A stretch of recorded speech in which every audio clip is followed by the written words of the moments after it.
Chapter 10. The Arrest. To my extreme annoyance, Poirot was not in, and the old Belgian who answered my knock informed me that he believed he had gone to London. I was dumbfounded. What on earth could Poirot be doing in London? Was it a sudden decision on his part, or had he already made up his mind when he parted from me a few hours earlier? I retraced my steps to Styles in some annoyance. With Poirot away, I was uncertain how to act.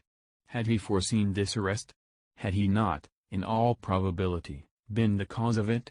Those questions I could not resolve. But in the meantime, what was I to do? Should I announce the arrest openly at Styles, or not? Though I did not acknowledge it to myself, the thought of Mary Cavendish was weighing on me. Would it not be a terrible shock to her? For the moment, I set aside utterly any suspicions of her. She could not be implicated, otherwise I should have heard some hint of it. Of course, there was no possibility of being able permanently to conceal Dr. Beaursign's arrest from her. It would be announced in every newspaper on the morrow. Still, I shrank from blurting it out. If only Poirot had been accessible, I could have asked his advice. What possessed him to go posting off to London in this unaccountable way? In spite of myself, my opinion of his sagacity was immeasurably heightened. I would never have dreamt of suspecting the doctor, had not Poirot put it into my head. Yes, decidedly, the little man was clever. After some reflecting, I decided to take John into my confidence, and leave him to make the matter public or not, as he thought fit. He gave vent to a prodigious whistle, as I imparted the news. Great Scott! You were right, then. I couldn't believe it at the time. No, it is astonishing until you get used to the idea, and see how it makes everything fit in. Now, what are we to do? Of course, it will be generally known tomorrow. John reflected. Never mind, he said at last, we won't say anything at present. There is no need. As you say, it will be known soon enough. But to my intense surprise, on getting down early the next morning, and eagerly opening the newspapers, there was not a word about the arrest. There was a column of mere padding about the Styles poisoning case, but nothing further. It was rather inexplicable, but I supposed that, for some reason or other, Jap wished to keep it out of the papers. It worried me just a little, for it suggested the possibility that there might be further arrests to come. After breakfast, I decided to go down to the village, and see if Poirot had returned yet, but, before I could start, a well-known face blocked one of the windows, and the well-known voice said, "Bonjour, mon ami." "Poirot," I exclaimed, with relief, and seizing him by both hands, I dragged him into the room. I was never so glad to see anyone. "Listen, I have said nothing to anybody but John. Is that right?" "My friend," replied Poirot, "I do not know what you are talking about." "Dr. Beaursign's arrest, of course," I answered impatiently. "Is Beaursign arrested, then? Did you not know it?" "Not the least in the world. But," pausing a moment, he added, "still, it does not surprise me. After all, we are only 4 miles from the coast." "The coast?" I asked, puzzled. "What has that got to do with it?" Poirot shrugged his shoulders. "Surely, it is obvious." "Not to me. No doubt I am very dense, but I cannot see what the proximity of the coast has got to do with the murder of Mrs. Inglethorpe." "Nothing at all, of course," replied Poirot, smiling. "But we were speaking of the arrest of Dr. Beaursign." "Well, he is arrested for the murder of Mrs. Inglethorpe." "What?" cried Poirot, in apparently lively astonishment. "Dr. Beaursign arrested for the murder of Mrs. Inglethorpe?" "Yes." "Impossible. That would be too good a farce. Who told you that, my friend?" "Well, no one exactly told me," I confessed. "But he is arrested." "Oh, yes, very likely. But for espionage, mon ami." "Espionage?" I gasped. "Precisely. Not for poisoning Mrs. Inglethorpe." "Not unless our friend Jap has taken leave of his senses," replied Poirot placidly. But I thought you thought so too?" Poirot gave me one look, which conveyed a wondering pity, and his full sense of the utter absurdity of such an idea. "Do you mean to say," I asked, slowly adapting myself to the new idea, "that Dr. Bauerstein is a spy?" Poirot nodded. "Have you never suspected it?" "It never entered my head." "It did not strike you as peculiar that a famous London doctor should bury himself in a little village like this, and should be in the habit of walking about at all hours of the night, fully dressed?" "No," I confessed, "I never thought of such a thing." "He is, of course, a German by birth," said Poirot thoughtfully, "though he has practiced so long in this country that nobody thinks of him as anything but an Englishman. He was naturalized about 15 years ago. A very clever man, a Jew, of course." "The blackguard!" I cried indignantly. "Not at all. He is, on the contrary, a patriot. Think what he stands to lose. I admire the man myself." But I could not look at it in Poirot's philosophical way. "And this is the man with whom Mrs. Cavendish has been wandering about all over the country?" I cried indignantly. "Yes. I should fancy he had found her very useful," remarked Poirot. "So long as gossip busied itself in coupling their names together, any other vagaries of the doctor's passed unobserved." "Then you think he never really cared for her?" I asked eagerly, rather too eagerly, perhaps, under the circumstances. "That, of course, I cannot say, but, shall I tell you my own private opinion, Hastings?" "Yes." "Well, it is this, that Mrs. Cavendish does not care, and never has cared one little jot about Dr. Bauerstein." "Do you really think so?" I could not disguise my pleasure. "I am quite sure of it. And I will tell you why." "Yes." "Because she cares for someone else, mon ami." "Oh. What did he mean?" In spite of myself, an agreeable warmth spread over me. I am not a vain man where women are concerned, but I remembered certain evidences, too lightly thought of at the time, perhaps, but which certainly seemed to indicate. My pleasing thoughts were interrupted by the sudden entrance of Miss Howard. She glanced round hastily to make sure there was no one else in the room, and quickly produced an old sheet of brown paper. This she handed to Poirot, murmuring as she did so the cryptic words, "On top of the wardrobe." Then she hurriedly left the room. Poirot unfolded the sheet of paper eagerly, and uttered an exclamation of satisfaction. He spread it out on the table. "Come here, Hastings. Now tell me, what is that initial, J, or L?" It was a medium-sized sheet of paper, rather dusty, as though it had lain by for some time. But it was the label that was attracting Poirot's attention. At the top, it bore the printed stamp of Messrs. Parksons, the well-known theatrical costumiers, and it was addressed to the debatable initial, Cavendish, Esquire, Styles Court, Styles St. Mary, Essex. "It might be T, or it might be L," I said, after studying the thing for a minute or two. "It certainly isn't a J."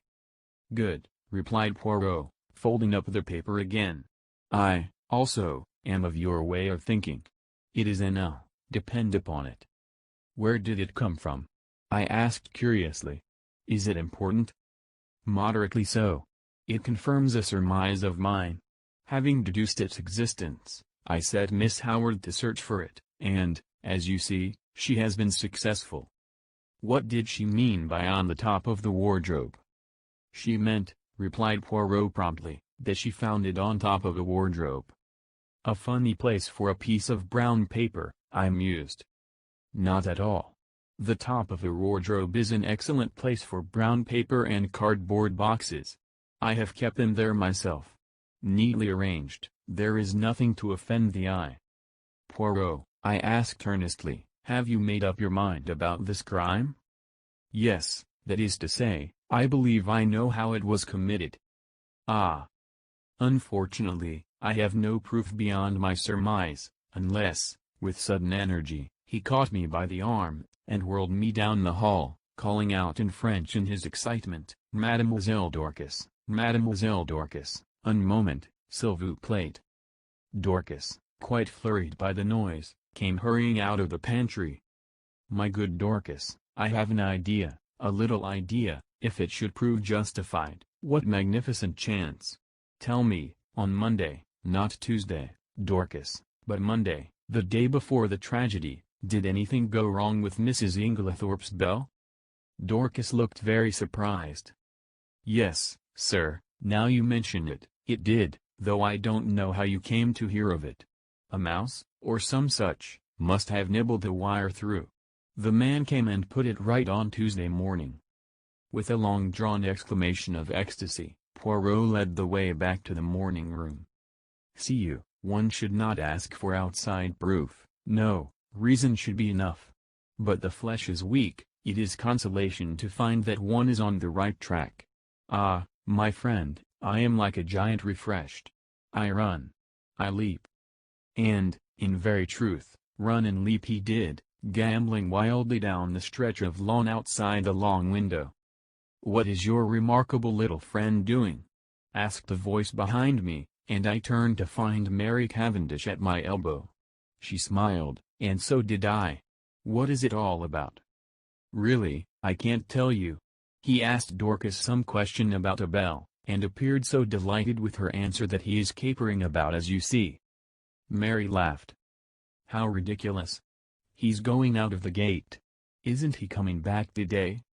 "I don't know. I've given up trying to guess what he'll do next." "Is he quite mad, Mr. Hastings?" "I honestly don't know. Sometimes, I feel sure he is as mad as a hatter, and then, just as he is at his maddest, I find there is method in his madness." "I see." In spite of her laugh, Mary was looking thoughtful this morning. She seemed grave, almost sad. It occurred to me that it would be a good opportunity to tackle her on the subject of Cynthia. I began rather tactfully, I thought, but I had not gone far before she stopped me authoritatively. "You are an excellent advocate, I have no doubt, Mr. Hastings, but in this case your talents are quite thrown away. Cynthia will run no risk of encountering any unkindness from me." I began to stammer feebly that I hoped she hadn't thought, but again she stopped me, and her words were so unexpected that they quite drove Cynthia, and her troubles, out of my mind. "Mr. Hastings," she said, "do you think I and my husband are happy together?" I was considerably taken aback, and murmured something about its not being my business to think anything of the sort. "Well," she said quietly, "whether it is your business or not, I will tell you that we are not happy." I said nothing, for I saw that she had not finished. She began slowly, walking up and down the room, her head a little bent, and that slim, supple figure of hers swaying gently as she walked. She stopped suddenly, and looked up at me.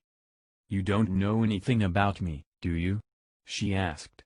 "Where I come from, who I was before I married John, anything, in fact. Well, I will tell you. I will make a father confessor of you. You are kind, I think. Yes, I am sure you are kind." Somehow, I was not quite as elated as I might have been. I remembered that Cynthia had begun her confidences in much the same way. Besides, a father-confessor should be elderly, it is not at all the role for a young man. "My father was English," said Mrs. Cavendish, "but my mother was a Russian." "Ah," I said, "now I understand." "Understand what?" "A hint of something foreign, different, that there has always been about you." "My mother was very beautiful, I believe." "I don't know, because I never saw her. She died when I was quite a little child. I believe there was some tragedy connected with her death. She took an overdose of some sleeping draught by mistake. However that may be, my father was broken-hearted. Shortly afterwards, he went into the consular service. Everywhere he went, I went with him. When I was 23, I had been nearly all over the world. It was a splendid life, I loved it." There was a smile on her face, and her head was thrown back. She seemed living in the memory of those old glad days. "Then my father died. He left me very badly off. I had to go and live with some old aunts in Yorkshire." She shuddered. "You will understand me when I say that it was a deadly life for a girl brought up as I had been. The narrowness, the deadly monotony of it, almost drove me mad." She paused a minute, and added in a different tone, "And then I met John Cavendish." "Yes." "You can imagine that, from my aunt's point of view, It was a very good match for me. But I can honestly say it was not this fact which weighed with me. No, he was simply a way of escape from the insufferable monotony of my life. I said nothing, and after a moment, she went on. Don't misunderstand me. I was quite honest with him. I told him, what was true, that I liked him very much, that I hoped to come to like him more, but that I was not in any way what the world calls in love with him. He declared that that satisfied him, and so, we were married. She waited a long time, a little frown had gathered on her forehead. She seemed to be looking back earnestly into those past days. I am sure, he cared for me at first. But I suppose we were not well matched. Almost at once, we drifted apart. It is not a pleasing thing for my pride, but it is the truth, tired of me very soon. I must have made some murmur of dissent, for she went on quickly, oh, yes, he did. Not that it matters now that we've come to the parting of the ways. What do you mean? She answered quietly. I mean that I am not going to remain as Styles. You and John are not going to live here? John may live here, but I shall not. You are going to leave him? Yes. But why? She paused a long time, and said at last. Perhaps, because I want to be free. And, as she spoke, I had a sudden vision of broad spaces, virgin tracts of forests, untrodden lands, and a realization of what freedom would mean to such a nature as Mary Cavendish. I seemed to see her for a moment as she was, a proud wild creature, as untamed by civilization as some shy bird of the hills. A little cry broke from her lips. You don't know, how this hateful place has been prison to me. I understand, I said, but don't do anything rash. Oh, rash. Her voice mocked at my prudence. Then suddenly I said a thing I could have bitten out my tongue for. You know that Dr. Bauerstein has been arrested? An instant coldness passed like a mask over her face, blotting out all expression. John was so kind as to break that to me this morning. Well, what do you think? I asked feebly. Of what? Of the arrest? What should I think? Apparently he is a German spy, so the gardener had told John. Her face and voice were absolutely cold and expressionless. Did she care, or did she not? She moved away a step or two, and fingered one of the flower vases. These are quite dead. I must do them again. Would you mind moving? Thank you, Mr. Hastings. And she walked quietly past me out of the window, with a cool little nod of dismissal. No, surely she could not care for Bauerstein. No woman could act her part with that icy unconcern. Poirot did not make his appearance the following morning, and there was no sign of the Scotland Yard men. But, at lunchtime, there arrived a new piece of evidence, or rather lack of evidence. We had vainly tried to trace the fourth letter, which Mrs. Inglethorpe had written on the evening preceding her death. Our efforts having been in vain, we had abandoned the matter, hoping that it might turn up of itself one day. And this is just what did happen, in the shape of a communication, which arrived by the second post from a firm of French music publishers, acknowledging Mrs. Inglethorpe's check, and regretting they had been unable to trace a certain series of Russian folk songs. So the last hope of solving the mystery, by means of Mrs. Inglethorpe's correspondence on the fatal evening, had to be abandoned. Just before tea, I strolled down to tell Poirot of the new disappointment, but found, to my annoyance, that he was once more out. Gone to London again? Oh, no, monsieur. He has but taken the train to Tadminster. To see a young ladies' dispensary, he said. Silly ass! I ejaculated. I told him Wednesday was the one day she wasn't there. Well, tell him to look us up tomorrow morning, will you? Certainly, monsieur. But, on the following day, no sign of Poirot. I was getting angry. He was really treating us in the most cavalier fashion. After lunch, Lawrence drew me aside, and asked if I was going down to see him. No, I don't think I shall. He can come up here if he wants to see us. Oh. Lawrence looked indeterminate. Something unusually nervous and excited in his manner roused my curiosity. "What is it?" I asked. "I could go if there's anything special." "It's nothing much, but, well, if you are going, will you tell him?" He dropped his voice to a whisper, "I think I've found the extra coffee cup." I had almost forgotten the enigmatical message of Poirot's, but now my curiosity was aroused afresh. Lawrence would say no more, so I decided that I would descend from my high horse, and once more seek out Poirot at Leastway's cottage. This time I was received with a smile. Monsieur Poirot was within. Would I mount? I mounted accordingly. Poirot was sitting by the table, his head buried in his hands. He sprang up at my entrance. "What is it?" I asked solicitously. "You are not ill, I trust?" "No, no, not ill. But I decide an affair of great moment." "Whether to catch the criminal or not?" I asked facetiously. But, to my great surprise, Poirot nodded gravely. "To speak or not to speak, as your so great Shakespeare says, that is the question." I did not trouble to correct the quotation. "You are not serious, Poirot?" "I am of the most serious. For the most serious of all things hangs in the balance." "And that is?" "A woman's happiness, mon ami," he said gravely. I did not quite know what to say. "The moment has come," said Poirot thoughtfully, "and I do not know what to do. For, see you, it is a big stake for which I play. No one but I, Hercule Poirot, would attempt it." And he tapped himself proudly on the breast. After pausing a few minutes respectfully, so as not to spoil his effect, I gave him Lawrence's message. "Aha!" he cried. "So he has found the extra coffee cup. That is good. He has more intelligence than would appear, this long-faced Monsieur Lawrence of yours." I did not myself think very highly of Lawrence's intelligence, but I forbore to contradict Poirot, and gently took him to task for forgetting my instructions as to which were Cynthia's days off. "It is true. I have the head of a sieve. However, the other young lady was most kind. She was sorry for my disappointment, and showed me everything in the kindest way." "Oh, well, that's all right, then, and you must go to tea with Cynthia another day." I told him about the letter. "I am sorry for that," he said. "I always had hopes of that letter. But no, it was not to be. This affair must all be unraveled from within."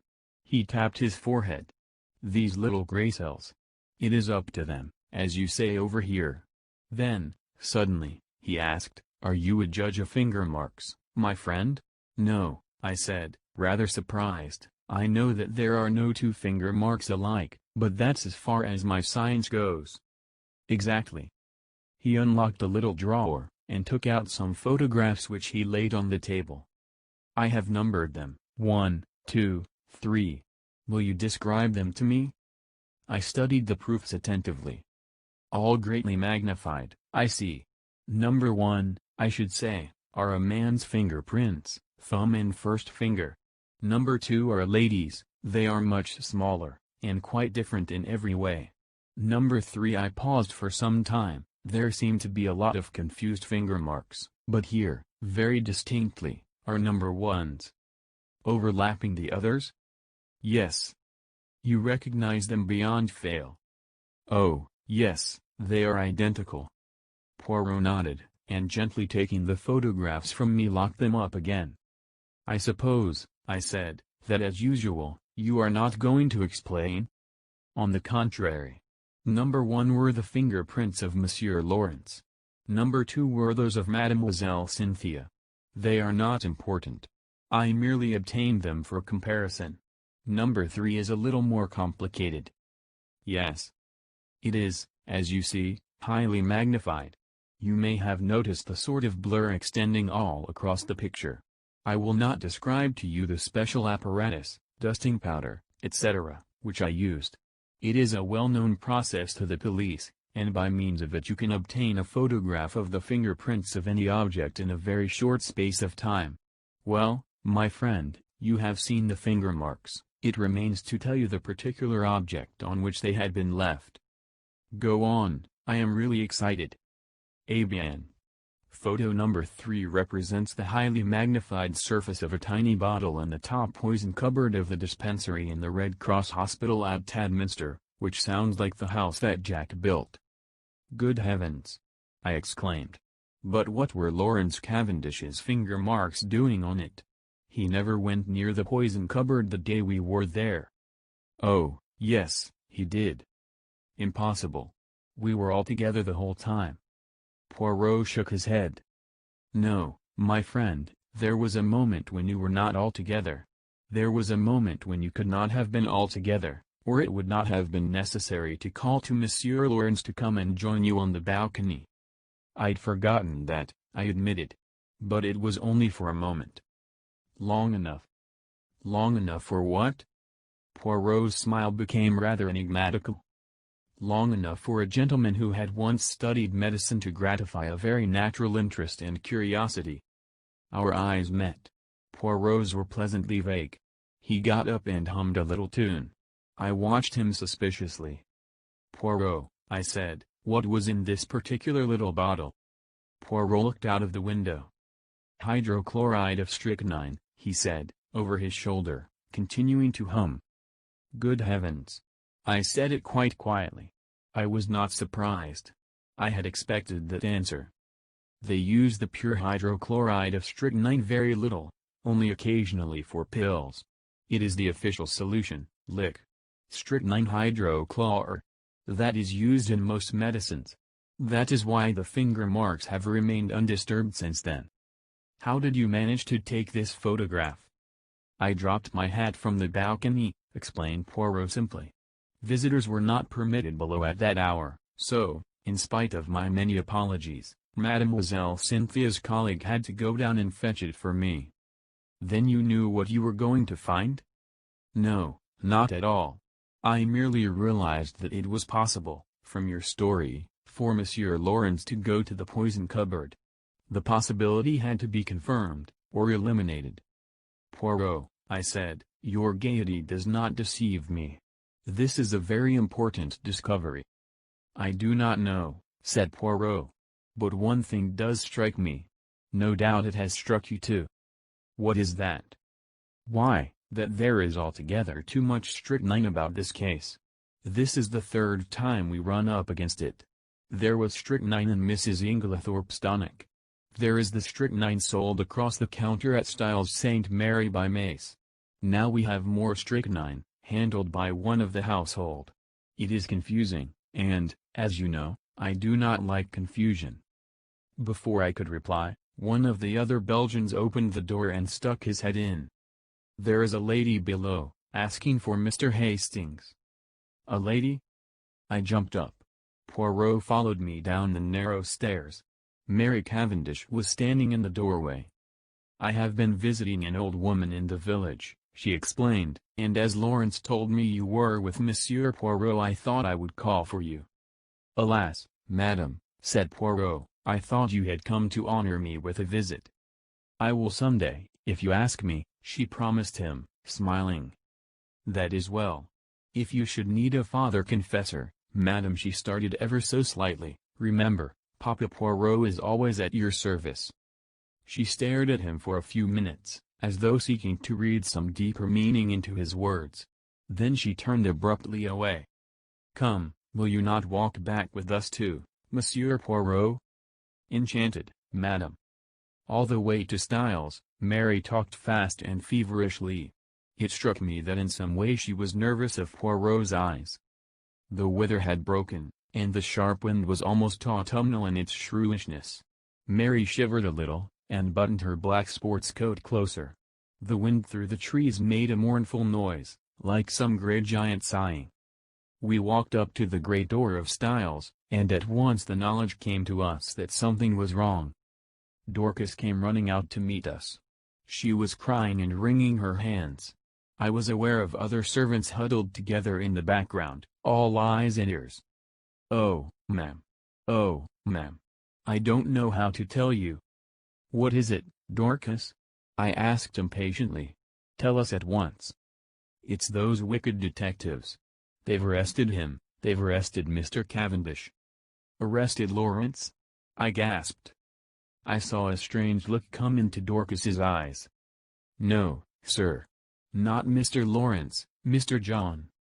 Behind me, with a wild cry, Mary Cavendish fell heavily against me, and as I turned to catch her I met the quiet triumph in Poirot's eyes. Chapter 11. The case for the prosecution. The trial of John Cavendish for the murder of his stepmother took place 2 months later. Of the intervening weeks I will say little, but my admiration and sympathy went out unfeignedly to Mary Cavendish. She ranged herself passionately on her husband's side, scorning the mere idea of his guilt, and fought for him tooth and nail. I expressed my admiration to Poirot, and he nodded thoughtfully. Yes, she is of those women who show at their best in adversity.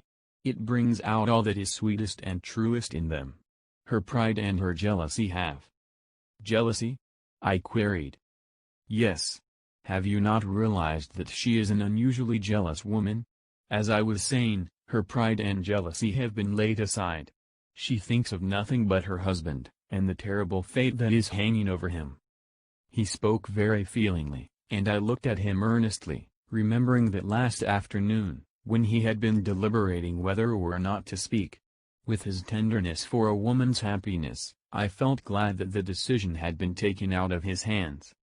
"Even now," I said, "I can hardly believe it. You see, up to the very last minute, I thought it was Lawrence." Poirot grinned. "I know you did. But John. My old friend John." "Every murderer is probably somebody's old friend," observed Poirot philosophically. "You cannot mix up sentiment and reason. I must say I think you might have given me a hint." "Perhaps, mon ami, I did not do so, just because he was your old friend." I was rather disconcerted by this, remembering how I had busily passed on to John what I believed to be Poirot's views concerning Beau Erskine. He, by the way, had been acquitted of the charge brought against him. Nevertheless, although he had been too clever for them this time, and the charge of espionage could not be brought home to him, his wings were pretty well clipped for the future. I asked Poirot whether he thought John would be condemned. To my intense surprise, he replied that, on the contrary, he was extremely likely to be acquitted. "But, Poirot," I protested. "Oh, my friend, have I not said to you all along that I have no proofs? It is one thing to know that a man is guilty, it is quite another matter to prove him so. And, in this case, there is terribly little evidence. That is the whole trouble. Hercule Poirot, no, but I lack the last link in my chain. And unless I can find that missing link," he shook his head gravely. "When did you first suspect John Cavendish?" I asked, after a minute or two. "Did you not suspect him at all?" "No, indeed. Not after that fragment of conversation you overheard between Mrs. Cavendish and her mother-in-law, and her subsequent lack of frankness at the inquest." "No."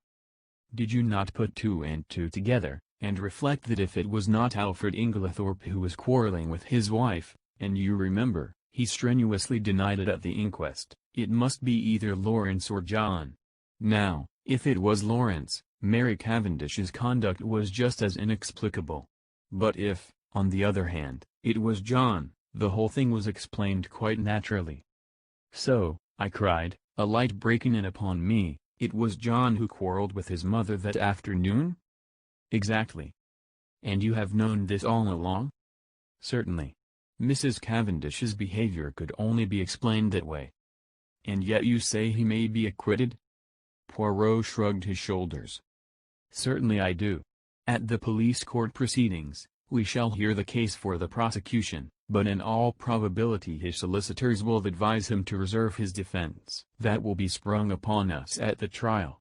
And, by the way, I have a word of caution to give you, my friend. I must not appear in the case." "What?" "No. Officially, I have nothing to do with it. Until I have found that last link in my chain, I must remain behind the scenes.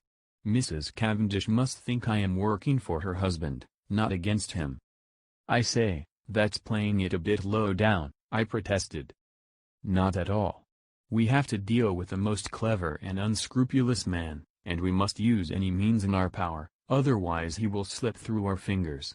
That is why I have been careful to remain in the background. All the discoveries have been made by Jap, and Jap will take all the credit. If I am called upon to give evidence at all," he smiled broadly, "it will probably be as a witness for the defense." I could hardly believe my ears. "It is quite en règle," continued Poirot. "Strangely enough, I can give evidence that will demolish one contention of the prosecution." "Which one?" "The one that relates to the destruction of the will. John Cavendish did not destroy that will. Poirot was a true prophet.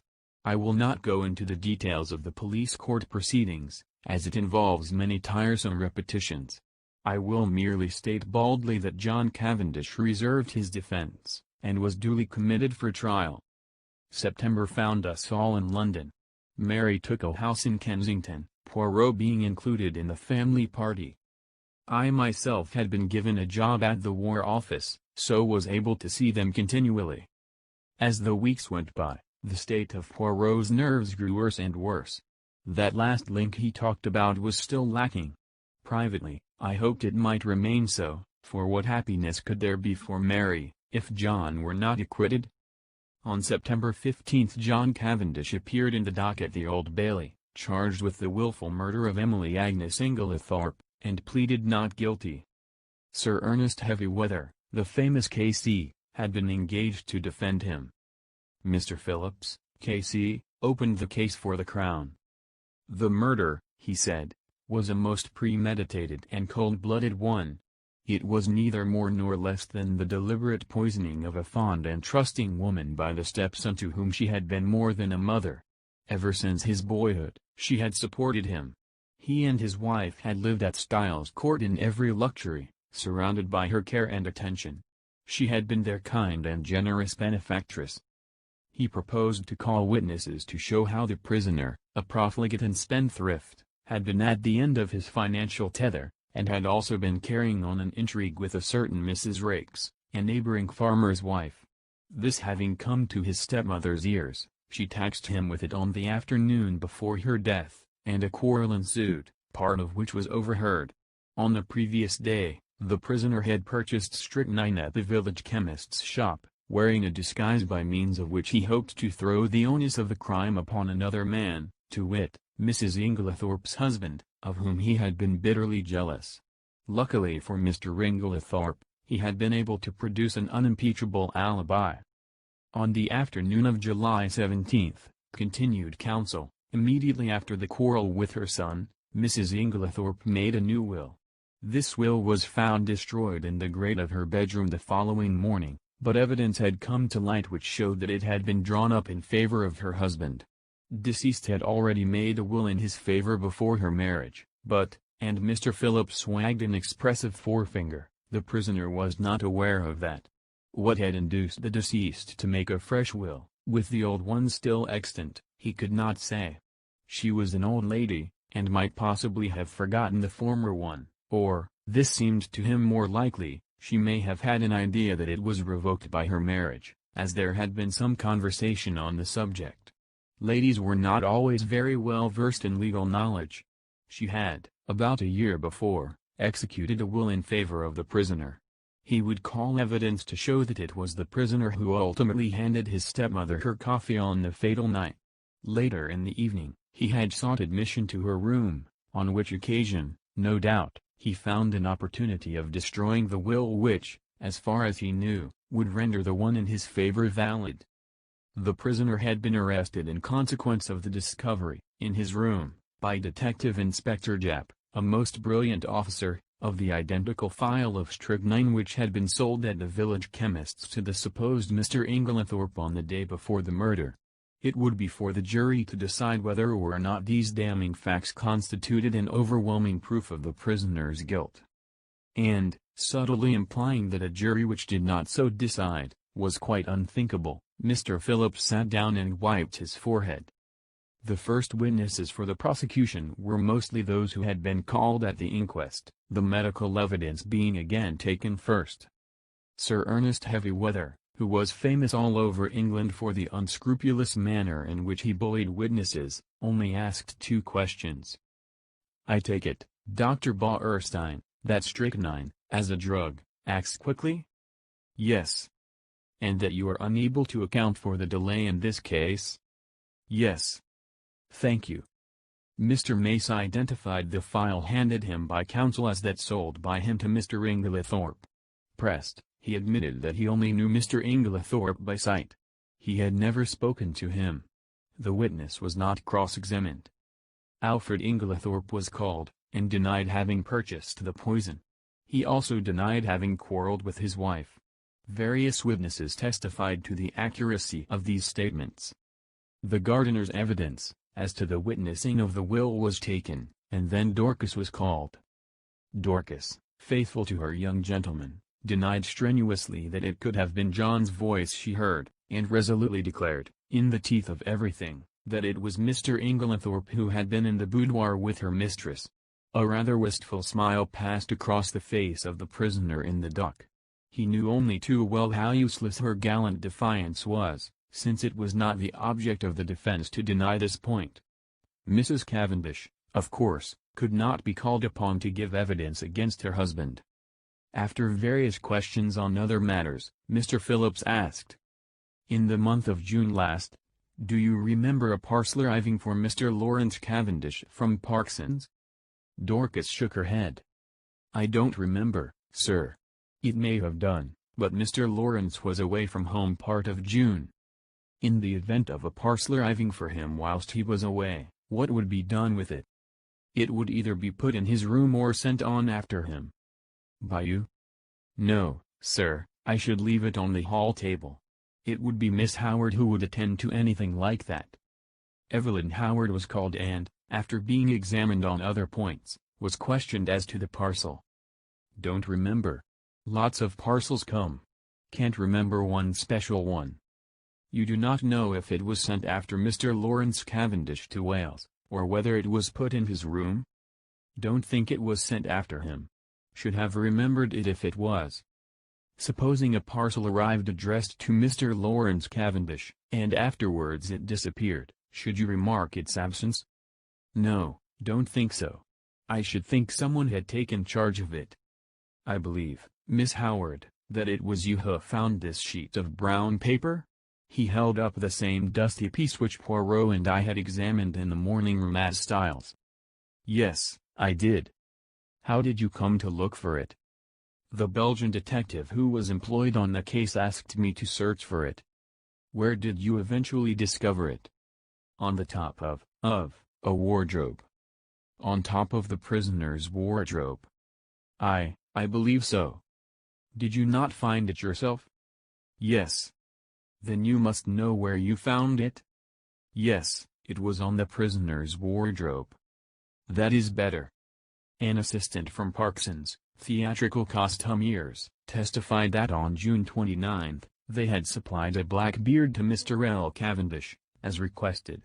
It was ordered by letter, and a postal order was enclosed. No, they had not kept the letter. All transactions were entered in their books. They had sent the beard, as directed, to L. Cavendish, Esquire, Styles Court. Sir Ernest Heavyweather rose ponderously. "Where was the letter written from?" "From Styles Court." "The same address to which you sent the parcel?" "Yes." "And the letter came from there?" "Yes." Like a beast of prey, Heavyweather fell upon him. "How do you know?" I don't understand." "How do you know that letter came from Styles? Did you notice the postmark?" "No, but—" "Ah, you did not notice the postmark. And yet you affirm so confidently that it came from Styles. It might, in fact, have been any postmark?" "Why, yes. In fact, the letter, though written on stamped notepaper, might have been posted from anywhere. From Wales, for instance." The witness admitted that such might be the case, and Sir Ernest signified that he was satisfied. Elizabeth Wells, second housemaid at Styles, stated that after she had gone to bed she remembered that she had bolted the front door, instead of leaving it on the latch as Mr. Inglethorpe had requested. She had accordingly gone downstairs again to rectify her error. Hearing a slight noise in the west wing, she had peeped along the passage, and had seen Mr. John Cavendish knocking at Mrs. Inglethorpe's door. Sir Ernest Heavyweather made short work of her, and under his unmerciful bullying she contradicted herself hopelessly, and Sir Ernest sat down again with a satisfied smile on his face. With the evidence of Annie, as to the candle grease on the floor, and as to seeing the prisoner take the coffee into the boudoir, the proceedings were adjourned until the following day. As we went home, Mary Cavendish spoke bitterly against the prosecuting counsel. "That hateful man! What a net he has drawn around my poor John! How he twisted every little fact until he made it seem what it wasn't." "Well," I said consolingly, "it will be the other way about tomorrow." "Yes," she said meditatively, then suddenly dropped her voice. "Mr. Hastings, you do not think, surely it could not have been Lawrence?" "Oh, no, that could not be." But I myself was puzzled, and as soon as I was alone with Poirot I asked him what he thought Sir Ernest was driving at. "Ah," said Poirot appreciatively. "He is a clever man, that Sir Ernest." "Do you think he believes Lawrence guilty?" "I do not think he believes or cares anything. No, what he is trying for is to create such confusion in the minds of the jury that they are divided in their opinion as to which brother did it. He is endeavoring to make out that there is quite as much evidence against Lawrence as against John, and I am not at all sure that he will not succeed." Detective Inspector Japp was the first witness called when the trial was reopened, and gave his evidence succinctly and briefly. After relating the earlier events, he proceeded. "Acting on information received, Superintendent Summerhay and myself searched the prisoner's room, during his temporary absence from the house. In his chest of drawers, hidden beneath some underclothing, we found, first, a pair of gold-rimmed pince-nez similar to those worn by Mr. Inglethorpe. These were exhibited. Secondly, this file. The file was that already recognized by the chemist's assistant, a tiny bottle of blue glass, containing a few grains of a white crystalline powder, and labeled, strychnine hydrochloride. Poison. A fresh piece of evidence discovered by the detectives since the police court proceedings was a long, almost new piece of blotting paper. It had been found in Mrs. Inglethorpe's checkbook, and on being reversed at an error, showed clearly the words, "Everything of which I die possessed I leave to my beloved husband Alfred Ing." This placed beyond question the fact that the destroyed will had been in favor of the deceased lady's husband. Japp then produced the charred fragment of paper recovered from the grate, and this, with the discovery of the beard in the attic, completed his evidence. But Sir Ernest's cross-examination was yet to come. "What day was it when you searched the prisoner's room?" "Tuesday, the 24th of July. Exactly a week after the tragedy?" "Yes." "You found these two objects, you say, in the chest of drawers. Was the drawer unlocked?" "Yes." "Does it not strike you as unlikely that a man who had committed a crime should keep the evidence of it in an unlocked drawer for anyone to find? He might have stowed them there in a hurry." "But you have just said it was a whole week since the crime. He would have had ample time to remove them and destroy them." "Perhaps." "There is no perhaps about it. Would he, or would he not have had plenty of time to remove and destroy them?" "Yes." "Was the pile of underclothes under which the things were hidden heavy or light?" "Heavyish." "In other words, it was winter underclothing. Obviously, the prisoner would not be likely to go to that drawer?" "Perhaps not." "Kindly answer my question. Would the prisoner, in the hottest week of a hot summer, be likely to go to a drawer containing winter underclothing? Yes, or no?" "No." "In that case, is it not possible that the articles in question might have been put there by a third person, and that the prisoner was quite unaware of their presence?" "I should not think it likely." "But it is possible?" "Yes." "That is all." More evidence followed. Evidence as to the financial difficulties in which the prisoner had found himself at the end of July. Evidence as to his intrigue with Mrs. Raikes, poor Mary, that must have been bitter hearing for a woman of her pride. Evelyn Howard had been right in her facts, though her animosity against Alfred Inglethorpe had caused her to jump to the conclusion that he was the person concerned. Lawrence Cavendish was then put into the box. In a low voice, in answer to Mr. Phillips' questions, he denied having ordered anything from Parsons in June. In fact, on June 29, he had been staying away, in Wales. Instantly, Sir Ernest's chin was shooting pugnaciously forward. "You deny having ordered a black beard from Parsons on June 29? "I do." "Ah. In the event of anything happening to your brother, who will inherit Styles Court?" The brutality of the question called a flush to Lawrence's pale face. The judge gave vent to a faint murmur of disapprobation, and the prisoner in the dock leant forward angrily. Heavyweather cared nothing for his client's anger. "Answer my question, if you please." "I suppose," said Lawrence quietly, "that I should."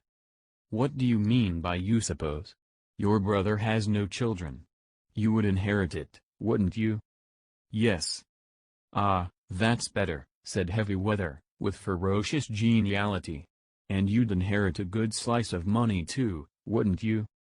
"Really, Sir Ernest," protested the judge, "these questions are not relevant." Sir Ernest bowed, and having shot his arrow proceeded. "On Tuesday, the 17th July, you went, I believe, with another guest, to visit the dispensary at the Red Cross Hospital in Tedminster?" "Yes." "Did you, while you happened to be alone for a few seconds, unlock the poison cupboard, and examine some of the bottles?" I may have done so." "I put it to you that you did do so?" "Yes." Sir Ernest fairly shot the next question at him. "Did you examine one bottle in particular?" "No, I do not think so." "Be careful, Mr. Cavendish. I am referring to a little bottle of hydrochloride of strychnine." Lawrence was turning a sickly greenish color. "Oh, I am sure I didn't." "Then how do you account for the fact that you left the unmistakable impress of your fingerprints on it?" The bullying manner was highly efficacious with a nervous disposition. I suppose I must have taken up the bottle." "I suppose so too. Did you abstract any of the contents of the bottle?" "Certainly not." "Then why did you take it up?" "I once studied to be a doctor. Such things naturally interest me." "Ah. So poisons naturally interest you, do they? Still, you waited to be alone before gratifying that interest of yours?" "That was pure chance. If the others had been there, I should have done just the same." "Still, as it happens, the others were not there?" "No, but—" "In fact, during the whole afternoon, you were only alone for a couple of minutes, and it happened, it happened, to be during those 2 minutes that you displayed your natural interest in hydrochloride of strychnine?" Lawrence stammered pitiably. I. With a satisfied and expressive countenance, Sir Ernest observed. "I have nothing more to ask you, Mr. Cavendish." This bit of cross-examination had caused great excitement in court.